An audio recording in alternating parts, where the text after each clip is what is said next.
لله نحمده ونستعينه ونستغفره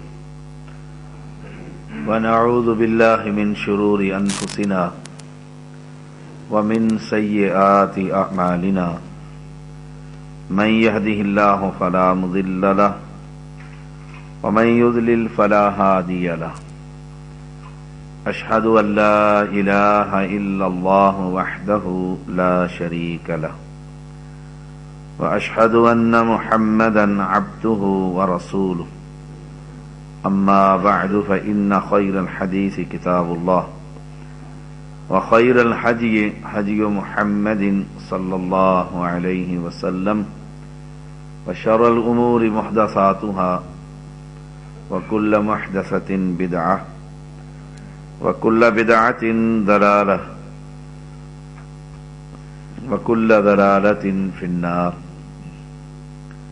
اللهم صل على محمد وعلى آل محمد كما صليت على إبراهيم وعلى آل إبراهيم إنك حميد مجيد اللهم بارك على محمد وعلى آل محمد كما باركت على إبراهيم وعلى آل إبراهيم إنك حميد مجيد فأعوذ بالله السميع العليم من الشيطان الرجيم بسم الله الرحمن الرحيم كل من عليها فان ويبقى وجه ربك ذو الجلال والإكرام.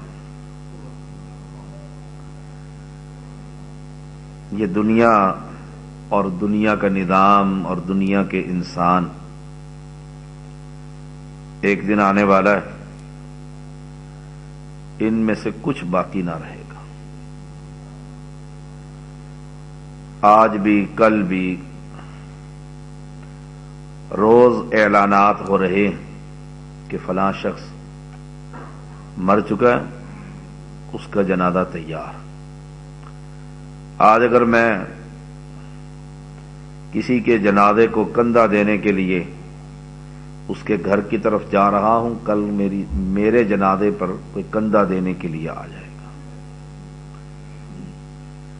یہ ناممکنات میں شامل ہے کہ کوئی شخص دنیا میں سدا زندہ رہے. ہر بستی میں، بڑی بستی ہو، شہر ہو، قصبہ ہو، دیہات ہو، ایک شہر آباد ہے جسے خاموش شہر کہتے ہیں. سینکڑوں امراء، سینکڑوں فقیر، کتنے ہی لوگ جو یہ سمجھتے تھے کہ ہمارا کوئی مقابلہ نہیں کر سکتا. مسلمان بھائیوں، کوئی کتنا ہی طاقتور کیوں نہ ہو، موت کا مقابلہ نہیں کر سکتا. ایک دن آنے والا ہے، اچانک ہی آ جائے گا، اچانک. اور ہم یہ کہتے ہی رہیں گے کہ ابھی تو وہ مجھے مل کر گیا ہے، ابھی تو مسجد میں نماز پڑھ کر گیا، ابھی تو اس نے خطبہ دیا، ابھی تو وہ دکان پر بیٹھا ہوا تھا. آپ نے دیکھا نہیں کتنی ہی مرتبہ معصوم بچہ پیدا ہوتے ہی مالک اس کو اپنے پاس بلا لیتا ہے. کتنے ہی مرتبہ جوان آدمی کو مالک موت دے کر اپنے پاس بلا لیتا ہے، اور کتنی ہی مرتبہ بوڑھا ضعیف ہو جاتا ہے کہ گھر والے کہتے ہیں کہ اللہ اب اس کو تو بلا لے. اس کی بیماری سے تنگ، اس کے علاج سے تنگ، اس کی تکلیفوں سے تنگ، پھر کہتے ہیں کہ علماء سے جا کر کہو کہ دعا کریں کہ اللہ تعالی آسانیاں فرما دے. موت ہر ایک کو آنی ہے، ایک ذات ہے جسے موت نہیں آئے گی. وہ کون ہے؟ اللہ. وَيَبْقَى وَجْهُ رَبِّكَ ذُو الْجَلَالِ وَالْإِكْرَامِ. اس کا نام باقی رہے گا. یہ عقیدہ بن جائے کہ ہر ایک کو موت آئے گی، موت سے پاک صرف اللہ کی ذات ہے، تو پھر کوئی بھی شخص کسی مردے کی عبادت نہیں کرے کہ جو مر جائے وہ کچھ کرنے کے قابل نہیں، جو دنیا میں نہ رہے وہ کچھ کرنے کے قابل نہیں ہے۔ ایک وقت تھا یہ دنیا نہیں تھی، اس وقت بھی ایک ذات موجود تھی، اس کا نام تھا اللہ، جو پہلے بھی تھا اور قیامت قائم ہونے کے بعد وہ اللہ پھر بھی رہے گا۔ وَيَبْقَى وَجْهُ رَبِّكَ ذُو الْجَلَالِ وَالْإِكْرَامِ، اس عزتوں والے کا نام باقی رہے گا۔ رسول اللہ صلی اللہ علیہ وسلم نے فرمایا 8 فرشتے اللہ کے عرش کو اٹھائے ہوئے ہوں گے۔ کیا فرشتوں کو بھی موت آ جائے گی؟ سب فرشتوں کو موت آ جائے گی۔ ملک الموت کو بھی موت آ جائے گی، جو دنیا کی روحیں قبض کرتا پھرتا ہے، اس کو بھی موت آ جائے گی۔ قرآن کے لفظ ہیں کل من علیہا فان، ہر چیز کو فنا۔ اور پیغمبر کی ایک حدیث آتی ہے، فرمایا موت کو بھی اللہ موت دے دے گا۔ جب موت مجھے اور آپ کو آئے گی، اللہ اسے دمبے کی شکل میں لا کر اس کو بھی ذبح کر دے گا، اور وہ دن جنتیوں کے لیے بڑا خوشی کا دن ہوگا اور دوزخیوں کے لیے بڑا عبرت کا دن ہوگا۔ دوزخی مایوس ہو جائیں گے کہ اب تو موت کو بھی موت آ گئی، ہم نے سدا اس دوزخ میں رہنا۔ جنتی خوش ہوں گے کہ ہم نے اب موت کو موت آ گئی ہے، اب ہمیں موت نہیں آئے گی۔ لوگوں، جب میرا اور آپ کا یہ ایمان ہے کہ ہر ایک کو موت آنی ہے، میرا اور آپ کا ایمان ہے میں نے بھی مرنا ہے، کیا تیاری کی ہے کل کے لیے؟ کیا سامان کیا ہے؟ ہم کتنے سمجھدار ہیں؟ ایک دن یا 2 دن کا سفر کرنا ہو تو چند گھنٹوں پہلے بریف کیس کی تیاری شروع کر دیتے ہیں، سامان رکھنا شروع کر دیتے ہیں، اور پھر پتہ ہے 2 دن کے بعد پھر گھر آ جانا ہے۔ کیا خیال ہے موت کے بعد دوبارہ اس دنیا میں آئیں گے؟ کیا تیاری کی ہے؟ یاد رکھو، مشرک، موحد، عورت، مرد، جوان، بوڑھا، ہر ایک کے کندھوں پر اللہ نے کرامن کاتبین کو بٹھا دیا ہے، اور اسے ہم کہہ رہے ہیں لکھتا چلا جا جو میں کر رہا۔ ہم خود لکھوا رہے ہیں کہ لکھو، گالیاں لکھو، لکھو نمازیں لکھو، نیکیاں لکھو، برائیاں لکھو، جھوٹ لکھو، حرام لکھو، رشوت لکھو۔ ہم لکھوا رہے ہیں، میں اور آپ لکھوا رہے ہیں۔ کل قیامت کے دن رب قرآن میں کہتا ہے اقرا کتابک، جو تم لکھوا رہے ہو یہی کتاب میں تمہارے سامنے رکھ کر کہوں گا اقرا، اس کتاب کو پڑھ، کفا بنفسک الیوم علیک حسیبا، پھر فیصلہ کر تو دوزخ میں جائے گا یا جنت میں جائے گا۔ میں نے کیا لکھوایا ہے؟ آج کے 12 گھنٹوں میں کیا کچھ لکھوایا ہے؟ سوچ لیجئے، نجات کیسے ہوگی؟ پہاڑوں کی طرح ہمارے گناہ ہیں، انبار لگے ہوئے ہیں گناہوں کے۔ باپ کی میت پر روتا ہوں، بیٹے کی جدائی میں رو پڑتا ہوں، بیوی مر جائے تو گھر کی بربادی پر روتا ہوں، کاروبار کو آگ لگ جائے سکون ہی نہیں آتا۔ کوئی ایسا انسان بھی ہے جو دن کی اپنی غلطیوں پر رب کے سامنے کھڑے ہو کر رات کی تاریکی میں روتا ہو؟ اللہ، میں تو سارا دن ہی برباد کرایا۔ کوئی ایسا نوجوان بھی ہے جو اپنی جوانی پر روتا ہو کہ اللہ 30 سال کا ہو گیا، زندگی میں کبھی مجھے سجدے کی توفیق ہی نہ ملی۔ کوئی ایسا بوڑھا بھی ہے جو اپنی سابقہ زندگی پر روتا ہو کہ 70 سال دنیا میں گزارے تو رب کی بغاوت ہی میں گزار دی۔ اے مسلمان، اگر تو ایک آنسو مکھی کے سر کے برابر اللہ کے ڈر سے نکال دے گا، مالک اس آنکھ پر دوزخ کی آگ کو حرام کر دے گا۔ اس مالک سے دوستیاں لگا اور فکر کر، یاد کر، گزر میری بھی جائے گی دنیا، گزر آپ کی بھی جائے گی، گزر زرداری کی بھی جائے گی، گزر نواز کی بھی جائے گی، ریڑھی بان کی بھی گزر جائے گی اور امیر کی بھی گزر جائے گی۔ ان سب کو گھر کتنے فٹ کا ملے گا؟ قبر کے اندر جاؤ گے، نواز شریف کے لیے اسلام آباد کا پورا سیکٹر قبر نہ بن سکے گا۔ بڑے آئے اس دنیا میں چلے گئے، نیک بھی آئے اور بد بھی آئے، سب کو ایک چھوٹی سی قبر ملی۔ خوش قسمت ہے وہ انسان۔ عمر بن عاص کا غالباً قول ہے رضی اللہ تعالی عنہ، کہا چھوٹی سی قبر بنانا، اپنے وارثوں سے کہا چھوٹی سی قبر بنانا، اگر میرے اعمال ٹھیک ہوئے رب اس کو حد نگاہ تک بڑی کر دے گا،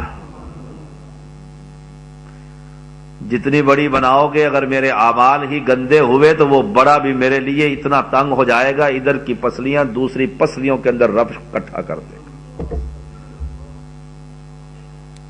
اس قبر کی تیاری کیا کر۔ آج دیکھتا ہوں فلاں مر چکا ہے، ایکسیڈنٹ ہو چکا ہے، افسوس کر دیتا ہوں فلاں کو موت آ گئی ہے، جماعت میں خلا پیدا ہو گیا ہے، وہ تو چلا گیا، میں نے اس کی موت سے کیا سبق حاصل کیا ہے، کیا میں نے اس قبر کی تیاری کی ہے، کتنی حرام خوری میں نے چھوڑی ہے، کتنا جھوٹ بولنا میں نے چھوڑا ہے، کیا میں نے اپنے رب کو پہچانا ہے، کیا میں نے محمد صلی اللہ علیہ وسلم کی اتباع شروع کر دی ہے؟ آپ دیکھیے ہم کتنے ہیں، تھوڑی سی بیماری آ جائے، تھوڑا سا بخار ہو جائے، تھوڑا سا پریشان ہو جائے، دل کا کوئی والو سکڑ جائے، بند نہ ہو،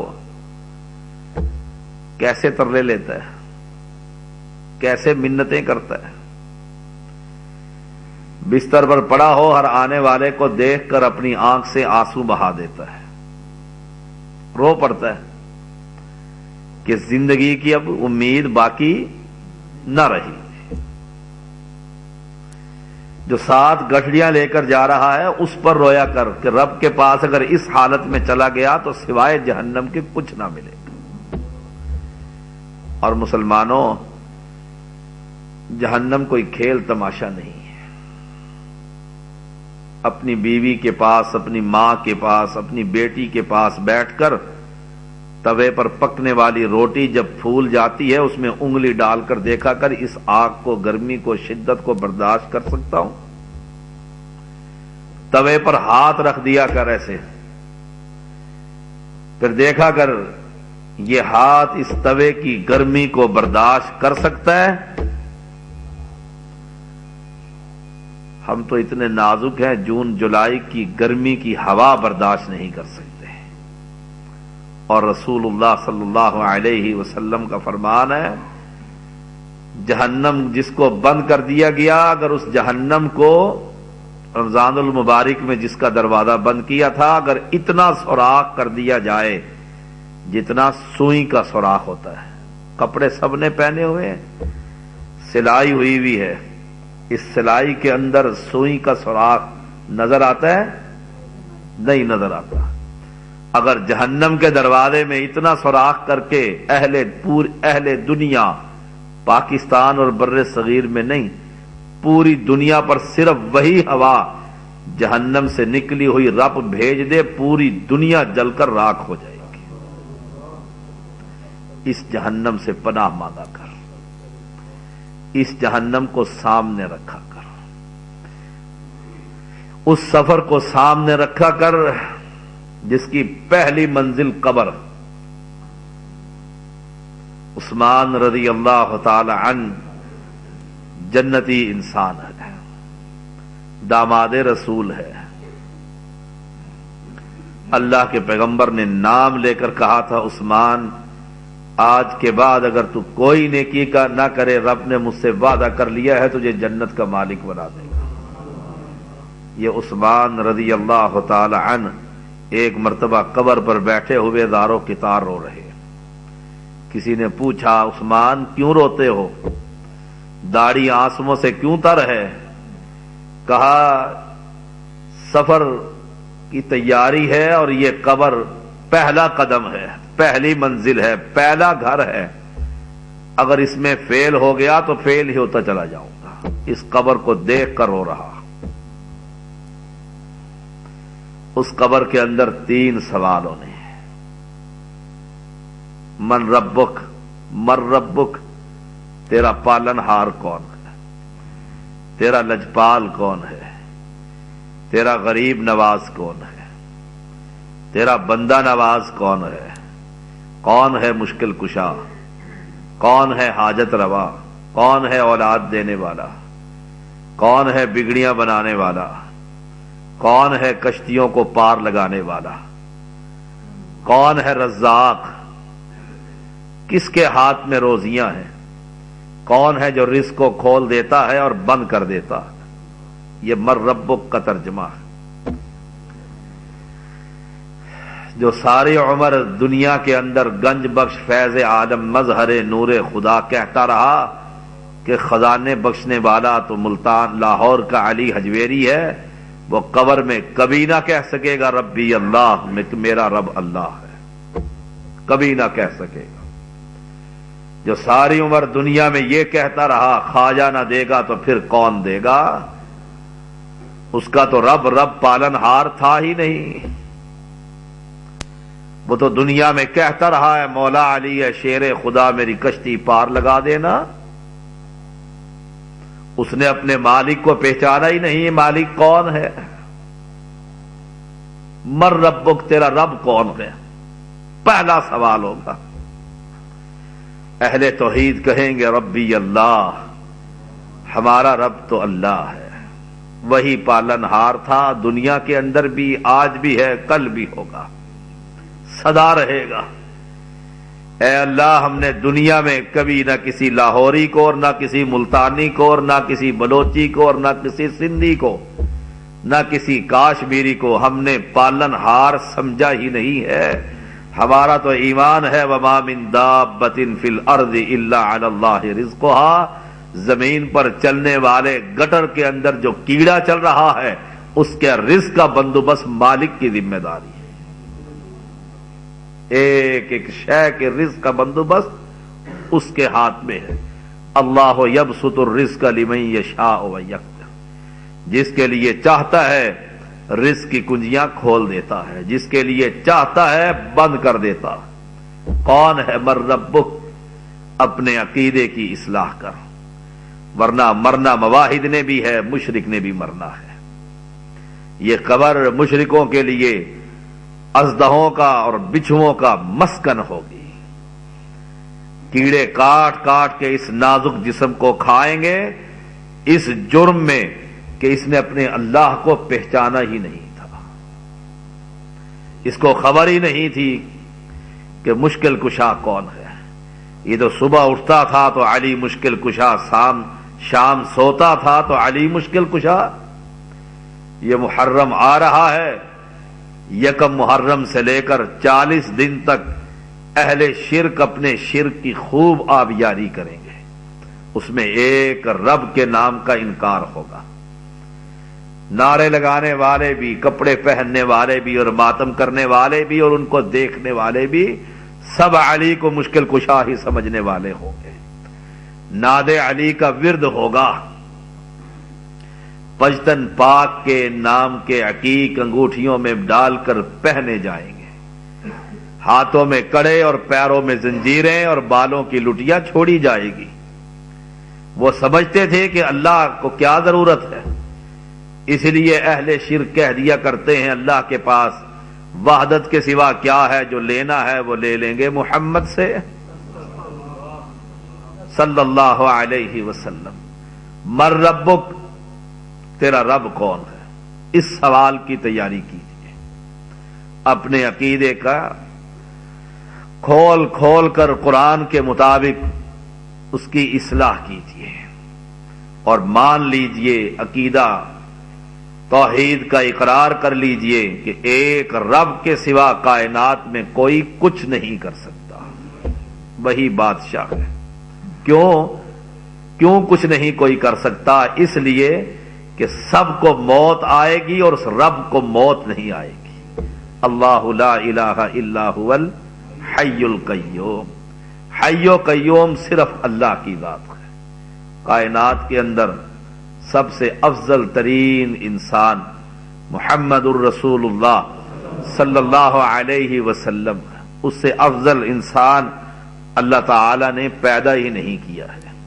اتنا عظیم انسان ہے، کائنات کا سردار ہے، جنت میں سب سے پہلے جانے والا انسان ہے، سید البشر ہے، پوری دنیا میں آدم اولاد کا سردار ہے۔ کیا خیال ہے ان کو موت نہیں آئی؟ وہ دنیا میں زندہ ہے۔ یاد رکھیے قرآن کا فیصلہ ہے، هو الحی القیوم، حی و قیوم صرف ایک ہے، اسے اللہ کہا جاتا ہے۔ اللہ کے نبی بھی فوت ہو چکے ہیں، جب وہ فوت ہو گئے میں اور آپ دنیا میں زندہ رہیں گے؟ سوال ہی پیدا نہیں ہوتا۔ عائشہ صدیقہ رضی اللہ تعالی عنہا بیان کرتی ہیں، رسول اللہ صلی اللہ علیہ وسلم بیمار ہو گئے، بیماری کے عالم میں مسجد میں نہ جا سکے۔ پوچھا مسلمانوں نے نماز پڑھ لی ہے؟ کہا اللہ کے پیغمبر آپ کا انتظار کر رہے ہیں۔ کہا مجھ پر پانی ڈالو، اس بخار کی شدت میں کمی آ جائے۔ اٹھے، غش آیا، اللہ کے پیغمبر دوبارہ بے ہوش ہو گئے۔ ہوش آیا تو پہلا سوال یہ تھا، کیا مسلمانوں نے نماز پڑھ لی ہے؟ اے مسلمانوں، تمہاری کتنی نمازیں رب کی مسجد کے اندر ادا ہوتی ہیں؟ جلسے کروانا، جلوس نکالنا بڑا آسان کام ہے۔ کیا تو 5 وقت کی با جماعت نماز اپنی مسجد میں ادا کرتا ہے؟ مولوی رات کو لیٹ آ جائے جلسوں سے، فجر کی نماز انہیں بھی معاف ہو جاتی ہے، تھکے ہوئے ہیں اٹھ کر پڑھ لیتے ہیں۔ یہ کائنات کا سردار ہے، بیمار ہے، مسجد کے ساتھ گھر ہے، بار بار پوچھتے ہیں مسلمانوں نے نماز پڑھ لی ہے؟ نماز نماز نماز۔ کیا مسلمانوں نے نماز پڑھ لی ہے؟ بیمار تھے نہ جا سکے۔ جب تھوڑے سے بہتر ہوئے، ایک اور موقع پر علی اور عباس کو بلایا اور ان کے کاندھوں پر ہاتھ رکھ کر مسجد کی طرف گئے۔ حدیث کے الفاظ ہیں، پیغمبر کے پاک قدم زمین پر لکیریں کھینچتے ہوئے جا رہے تھے۔ کیا میں مسجد میں آ کر نماز پڑھتا ہوں؟ کیا میری ٹانگوں میں جان ہے؟ کیا میں جوان ہوں؟ بیٹا گھر میں لیٹ ہو جائے، رات کو بوڑھا باپ بھی لاٹھی اٹھا کر چوک تک چلا جاتا ہے، دیکھ کر آؤں نیند نہیں آ رہی۔ کبھی تجھے اس لیے نیند نہ آئی ہو کہ عشاء کی نماز میری جماعت سے رہ گئی؟ کیسا تو مسلمان ہے؟ مسجد میں آ کر نماز کی، اللہ کے پیغمبر نے پڑھی۔ فاطمہ کو بلاتے ہیں رضی اللہ تعالیٰ عنہ، قریب آ بیٹی، کان میں کہتے ہیں لگتا ہے اس بیماری میں تیرا بابا دنیا سے چلا جائے گا، فوت ہو جائے گا۔ بیٹی رو پڑتی، رو پڑتی۔ بیٹیاں باپ کو اور باپ کو بیٹیاں، بیٹیوں کو باپ بڑا پیارا ہوا کرتا ہے۔ آپ نے جب دیکھا کہ فاطمہ رضی اللہ تعالی عنہا رو رہی ہیں، دوبارہ بلایا اور کہا گھبرانا چند دنوں کی بات ہے، میرے خاندان میں سے سب سے پہلے جنت میں جس سے ملاقات ہوگی فاطمہ تو محمد کی بیٹی کرے گی۔ جب پیغمبر نہ رہے تو کوئی نہ رہے گا، یہ دنیا سدا نہ رہے گی، کھیل اور تماشا ہے۔ ایک ہی پڑوس میں شادی ہو رہی ہوتی ہے اور ساتھ والے گھر میں رب ماتم کر دیا کرتا ہے۔ اب بھی سمجھ نہ آیا کہ مالک نے یہ تو انما الحیات الدنیا لعب ولہ، یہ تو کھیل اور تماشا بنا دیا ہے۔ ایسا کھیل اور تماشا ہے کہ اگر باپ پیغمبر ہے اور بیٹا اللہ نے کافر بنا دیا ہے نوح علیہ السلام کا. بیٹا پیغمبر ہے ابراہیم خلیل اللہ تو آدر اللہ نے کافر بنا دیا. اب بھی سمجھ نہ آئی کہ دنیا کے اندر سزا رکھو گے. شیطان کہتا ہے تو جوان ہے، مرنا تو اس بوڑھے نے تھا، جب تو بوڑھا ہوگا تو مرے گا. بوڑھے کو کہہ دیتا ہے کہ ابھی تیری کوئی عمر ہے، ابھی تو ویسے ہی بال دھوپ میں سفید ہو گئے ہیں، اسی لیے ہم داڑیاں نہیں رکھتے. اللہ اکبر، کیا فلسفہ ہے کہ جب بھی نیچے نگاہ پڑے گی سفید بال اسے کہیں گے کہ حیا کر، اب تیری گھنٹی کسی وقت بھی بج جائے گی، رب تجھے اوپر بلا لے گا، اوپر چلو گے. پیغمبر اپنی بیٹی کو کہتے ہیں، اور پیغمبر کی بیٹی بھی اللہ اکبر فاطمہ رضی اللہ تعالی عنہا 6 مہینے تک پیغمبر کی وفات کے بعد، اپنے بابا کی موت کے بعد زندہ رہی. کسی نے اس کے چہرے پر مسکراہٹ نہ دیکھی تھی. گھل گھل کر آخر اپنے بابا سے جنت میں جا کر ملاقات کی. اتنا عظیم انسان فوت ہو گیا ہے، کیا میں اور آپ زندہ رہیں گے؟ عمر فاروق نے کہا تھا جو یہ کہے کہ میرا نبی فوت ہو چکا ہے اس کی گردن ہی کاٹ دوں گا. عقیدے میں خرابی ہونے لگی تھی کہ نبی کو موت نہیں آیا کرتی. ابو بکر نے ممبر رسول پر کھڑے ہو کر کہا تھا من کان منکم یعبد محمدا فإن محمدا قد مات انک میت وانہم میتون.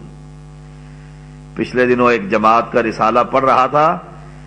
ایک نوجوان شبیر غالباً اس کا نام تھا، 7 سال کی محنت کر کے عالم بن کر سند لے کر اپنے ماں باپ کی طرف چلا، راستے میں ایکسیڈنٹ ہوا اور اللہ نے اسے اوپر ہی بلا لیا.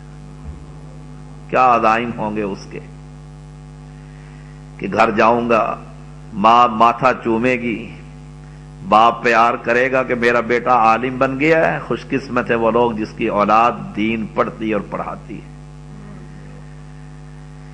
بن کھلے ہی اللہ نے اس کلی کو مرجھا دیا تھا. کیا جذبات ہوں گے اس کے.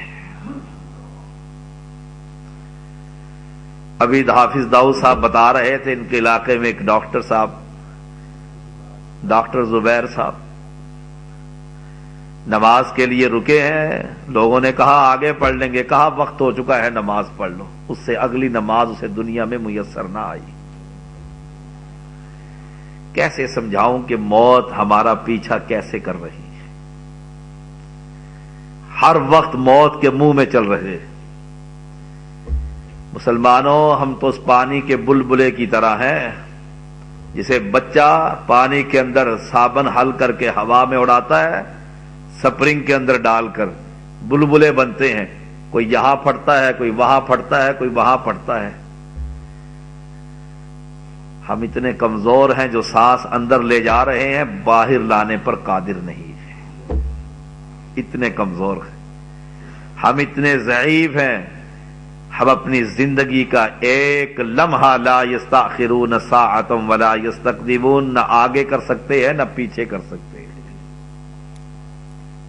اس کے ہاتھ میں زندگی. کائنات کا امام جب زندہ نہ رہا تو کوئی نہ رہے گا. محمد الرسول اللہ صلی اللہ علیہ وسلم کی گود میں ان کا لخت جگر ابراہیم رضی اللہ تعالی عنہ موجود ہے. سانس اکھڑ گئی، آسمان کے مالک نے بلا لیا ہے. کیا کہتے ہیں؟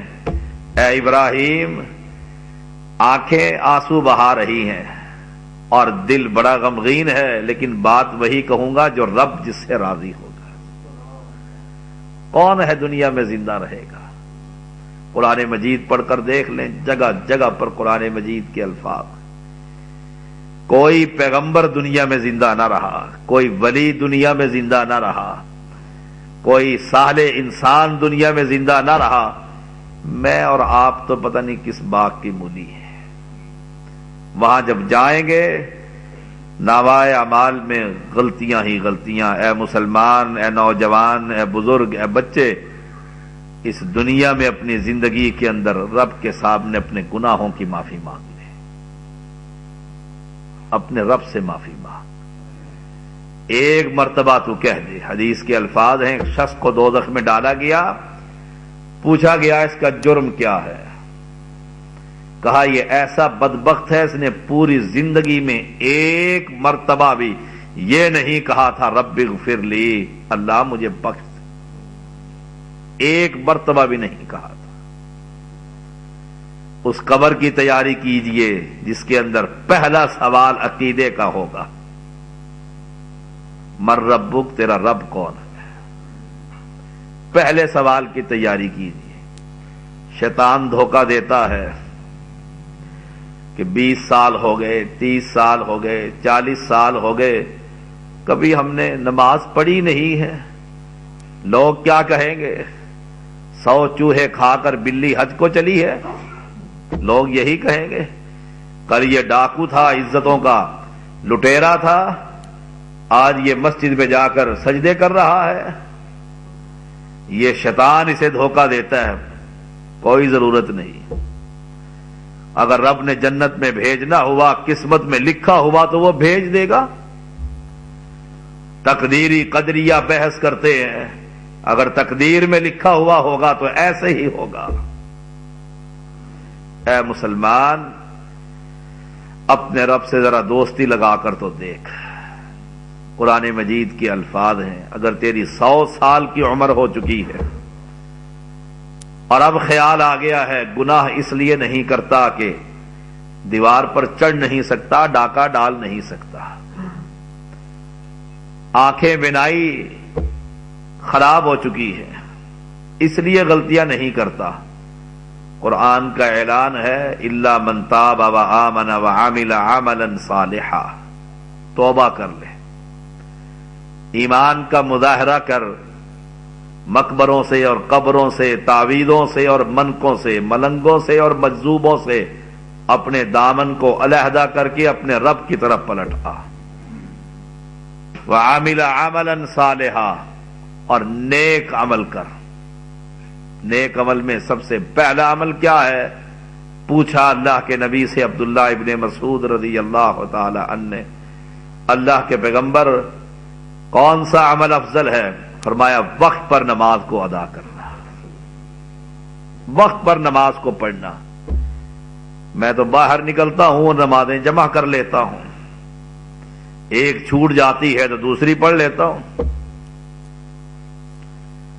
شام کی پڑھ لیتا ہوں، مغرب کی یا فجر کی پڑھ لیتا ہوں۔ کون سا عمل افضل ہے؟ فرمایا نماز کو اپنے وقت پر ادا کرنا۔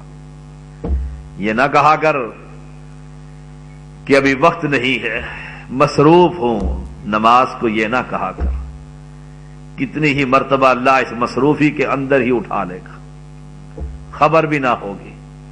خیال تو کر اگر آج مجھے موت دے دے تو میرا کاروبار کون سنبھالے گا؟ خیال تو یہی آتے ہیں۔ کتنے بڑے بڑے تاجر دکان پر بیٹھے ہوئے دھڑکتے ہوئے دل کو رب بند کر کے بلا لیتا ہے، ان کے کاروبار کو کون چلاتا ہے؟ موت سے دوستی لگا، جہاں بھی جائے گا، اینما تکونوا یدرککم الموت ولو کنتم فی بروج مشیدہ، جہاں جائے گا مضبوط سے مضبوط محل بنا لے، موت سے نہ بچ سکے گا۔ اگر موت کسی کو چھوڑتی، عائشہ صدیقہ رضی اللہ تعالی عنہ کے خامد محمد کریم کو موت نہ آتی، نبیوں کا سردار ہے، امام الانبیاء ہے، حسن و حسین کا نانا کبھی فوت نہ ہوتا، صحابہ کا سردار اور امام، مسجد نبوی پر منبر پر چڑھ کر امت کی اصلاح کرنے والا دنیا سے کبھی نہ جاتا۔ کون پیچھے امت کو سنبھالے گا؟ اس موت سے دوستی لگایا کر، اور پھر جس عمر کے اندر بھی ہے توبہ کا دروازہ کھلا ہے، یاد رکھو، قرآن کا اعلان ہے، تو توبہ کر، توحید کو قبول کر، ان قبروں سے، ان بزرگوں سے، ان مردوں سے اور ان زندوں سے علیحدہ ہو جا جو تجھے رب کے در سے ہٹا کر غیروں کے دروں پر جھکانے کی دعوت دیتے ہیں، ان سے علیحدہ ہو جا، پھر نیکیاں کر۔ جب تو یہ کرے گا اللہ تو اتنا مہربان ہے، تیرے گناہوں کو بھی نیکیوں میں تبدیل کر دے گا۔ عمر بن عاص نے کہا تھا رضی اللہ تعالی عنہ، اللہ کے نبی ہاتھ پھیلائیے، آپ نے ہاتھ پھیلایا۔ عمر بن عاص رضی اللہ تعالی عنہ نے ہاتھ پیچھے کر لیا تھا۔ پوچھا عمر کیا ہوا ہے؟ کہا اللہ کے نبی ساری عمر ہی شرک کے اندر گزر گئی، ایک وقت یہ تھا دل کرتا تھا کہ محمد صلی اللہ علیہ وسلم قابو میں آ جائے، اس کی گردن ہی اتار دو۔ ایک دور مجھ پر یہ بھی گزرا، میں دین کا اور دین کے امام کا اتنا بڑا دشمن تھا، اپنی تلوار کو تیز ہی کرتا رہتا تھا۔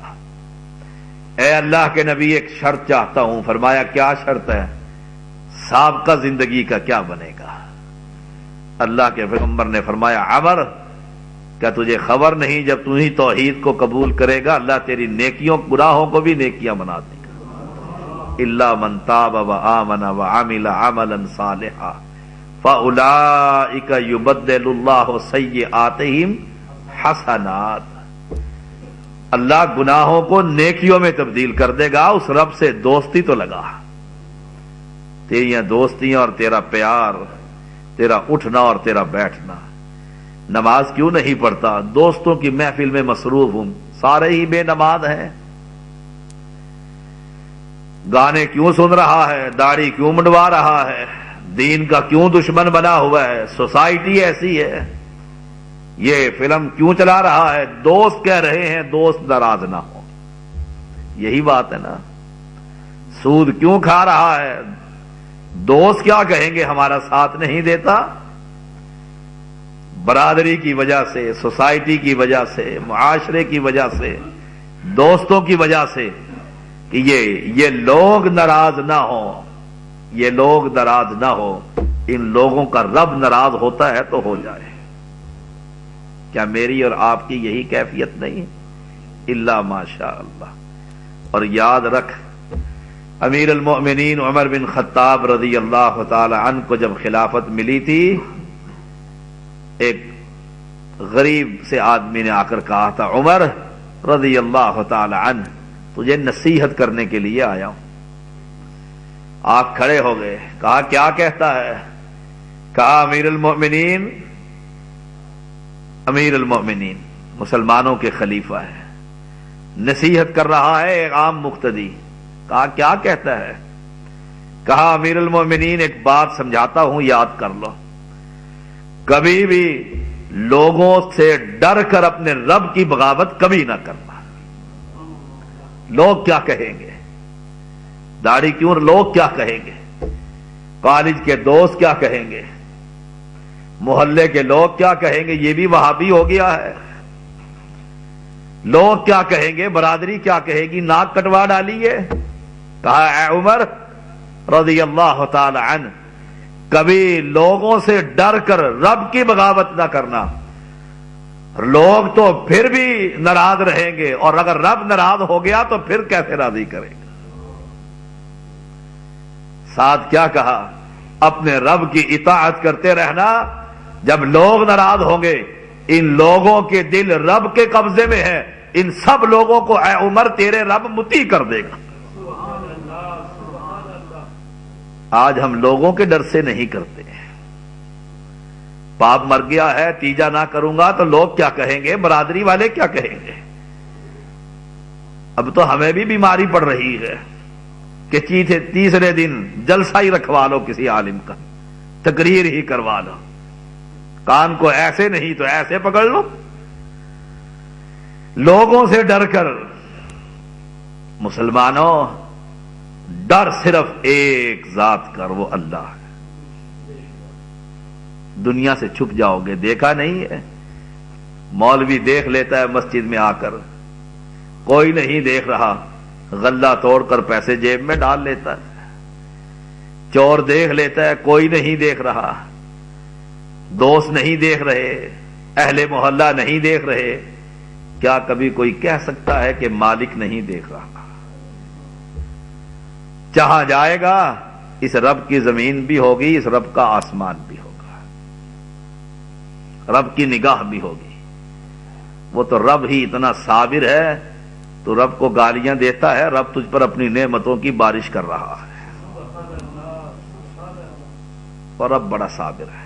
رب سے بڑھ کر صابر کسی نے نہیں دیکھا۔ لوگ کہتے ہیں ہم رب کو نہیں مانتے، رب ہے ہی نہیں۔ کسی نے کہا نا، ایک آدمی نے باہر سے پڑھ کر آ گیا تھا، جاہل، پی ایچ ڈی کر لی ہوگی یا کوئی اور کر لیا ہوگا، کہا مشاہدے کا عادی ہوں۔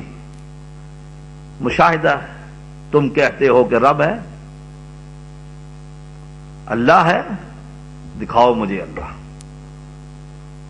قرآن کو میں نہیں مانتا، حدیث کو میں نہیں مانتا، مجھے تو رب دکھاؤ، رب کہاں ہے تمہارا؟ تم جو کہتے ہو رب دیکھ رہا ہے، رب پکڑ لے گا۔ یؤمنون بالغیب، دکھاؤ مجھے۔ بڑے لوگوں نے بحثیں کی، مباحثے ہوئے، راتیں گزری، مناظرے ہوئے۔ کسی صاحب علم کے ہاتھ چڑھ گیا، اس نے کہا نوجوان کیا کہتا ہے؟ کہتا ہے ان سب سے کہتا ہوں اپنا رب دکھاؤ، ایمان لے آؤں گا۔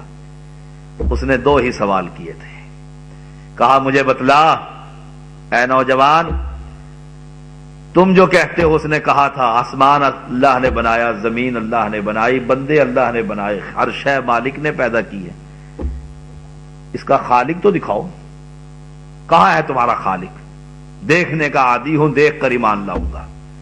اہل ایمان تو غیب پر ایمان لاتے ہیں۔ اس نے دو ہی سوال کیے، کہا اے نوجوان تو مخلوق ہے کہ خالق ہے؟ تو مخلوق ہے کہ خالق ہے؟ سر پکڑ کر کھڑا رہا، سوچتا رہا کیا جواب دو۔ کہا بس ان دونوں میں سے ایک جواب دے دے، تو خالق ہے یا مخلوق ہے؟ ہاں یا نہ میں بات ختم ہوگی، تجھے مشاہدہ کرا دیتا ہوں۔ کہتا ہے بات سمجھ میں آ گئی ہے۔ کہا کیسے آئی؟ کہا اگر میں یہ کہوں میں خالق ہوں تو تمہارا سوال ہوگا کچھ پیدا کر کے دکھا۔ پیرا دیتا، پیر بخش،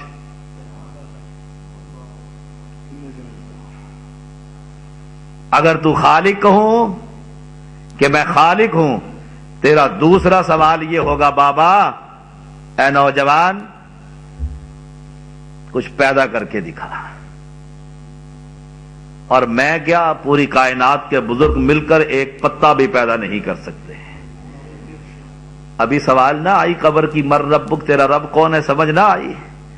جن کو تم پکارتے ہو، جن کو تم بلاتے ہو، جن کو تم کہتے ہو پیروں نے دیا ہے، پیروں کے نام کی بالوں کی چٹیاں چھوڑی ہوئی ہے، پیروں کے ساتھ تمہارے رابطے ہیں۔ سوال یہی ہے یا پیر خالق ہے کہ مخلوق ہے؟ اگر کہو خالق ہے، انہیں کہو ہمارے سامنے یہ دنیا ہے، کچھ پیدا کر کے دکھاؤ۔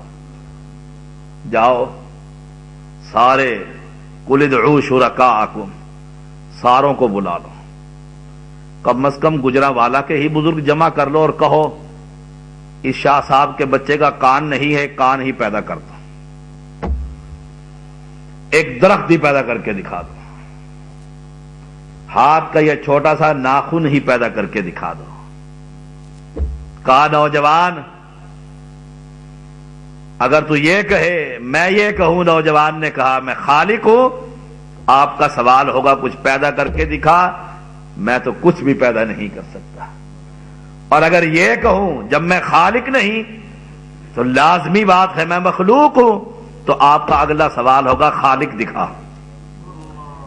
تو جو کہتا ہے رب دکھاؤ، اگر تو مخلوق ہے، آخر کسی نے تجھے پیدا کیا ہے، اپنا خالق دکھا۔ سر پکڑ کر اپنی راہ لی کہ مسلمان ہو گیا ہوں، کسی نے دین سمجھا دیا۔ لوگوں علم کی دنیا میں رہا کرو، قرآن مجید کی آیات پڑھا کرو اور پڑھایا کرو۔ جن کو تم پکارتے ہو، ابھی بھی سوال سمجھ نہ آیا، مر ربک، تیرا رب کون ہے؟ قبر میں یہی پہلا سوال ہو۔ جن کو تم آوازیں دے رہے ہو صبح اور شام، جس کی نظر کرم سے تمہاری کشتیاں چل رہی ہیں، تمہاری تقدیریں پلٹ رہی ہیں، ان سے پوچھو خالق ہے کہ مخلوق؟ اور قرآن سے بھی کبھی پوچھ لیا کرو، قرآن کہتا ہے لا یخلقون شیئا وہم یخلقون، انہوں نے ایک ذرہ بھی پیدا نہیں کیا بلکہ ان سارے بابوں کو رب نے پیدا کیا ہے۔ اس سوال کی تیاری کر، من ربک، تیرا رب کون ہے؟ ایک ایک بزرگ کے پاس چلے جایا کر ادب کے ساتھ اور کہا کر شاہ صاحب آپ کی نگاہیں تو عرش معلیٰ پر پہنچ جاتی ہیں، میرے ہاتھ کے اندر یہ تکلیف ہے، اس تکلیف کو دور کر کے ہی دکھا۔ میرے ابراہیم علیہ السلام نے اپنے رب کا تعارف کراتے ہوئے کہا تھا وَإِذَا مَرِضْتُ فَهُوَ يَشْفِينِ، جب میں بیمار ہوتا ہوں شفا وہ اللہ ہی دیتا ہے، کچھ کر کے تو دکھاؤ۔ وہ آپ نے پیر سیفی کا نام سنا ہوگا، سفید پگڑیوں والے، جس کے ہاتھ سے لوگوں کو کرنٹ لگتا ہے، ایسے کرتا ہے لوگ اچھل کر گرتے ہیں، پڑتے ہیں۔ ہمارے شہر میں بھی وہ آیا، آبائی شہر کے اندر ماسٹر صابر شاہ، اللہ نے ہمارے ہاتھ سے زیدی خاندان کے وجہ سے اللہ کی رحمت سے اس شیعہ کو اللہ نے مواحد کر دیا،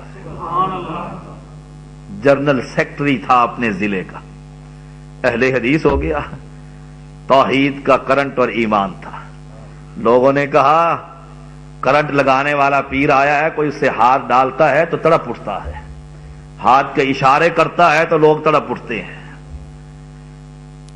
مسجد بیٹھا ہوں، مسجد کے اندر، ہم نے کہا جاؤ ذرا سلام کر کر تو آؤ۔ اس مواحد نے اس کو ہاتھ ڈالا اور پکڑ کر دبایا، آنکھوں میں ہاتھ ڈال کر کہا کہ مجھ مواحد پر کرنٹ لگا کر دکھا، پھر مانو کہ تو کسی کی اولاد ہے۔ وہ مواحد ہی کیا جو کسی قبر والے سے، قبر پرست سے ڈر جائے، اس کا عقیدہ یہی تھا کرنٹ کسی سے نہیں لگتا، لگ جائے اللہ کی طرف سے پھر کوئی بچ نہیں سکتا۔ اس عقیدے کو عام کیجیے، اللہ مجھے اور آپ کو عمل کی توفیق عطا فرمائے۔ صحت کی خرابی کی وجہ سے میں نے بڑی آرام سے تقریر کی ہے، کافی طبیعت خراب ہے، انشاءاللہ اللہ صحت کاملہ عطا فرمائے، پھر وہی اپنا انداز جو میرا خصوصی انداز ہے، انشاءاللہ پھر کبھی موقع ملا تو بات کریں گے۔ ابھی میں نے سفر کرنا ہے، سیالکوٹ میں جانا ہے، دعا کیجئے اللہ میرا آنا اور آپ کا سننا، پہلے مجھے عمل کرنے کی، پھر آپ کو عمل کرنے کی رب توفیق عطا فرمائے۔ السلام علیکم۔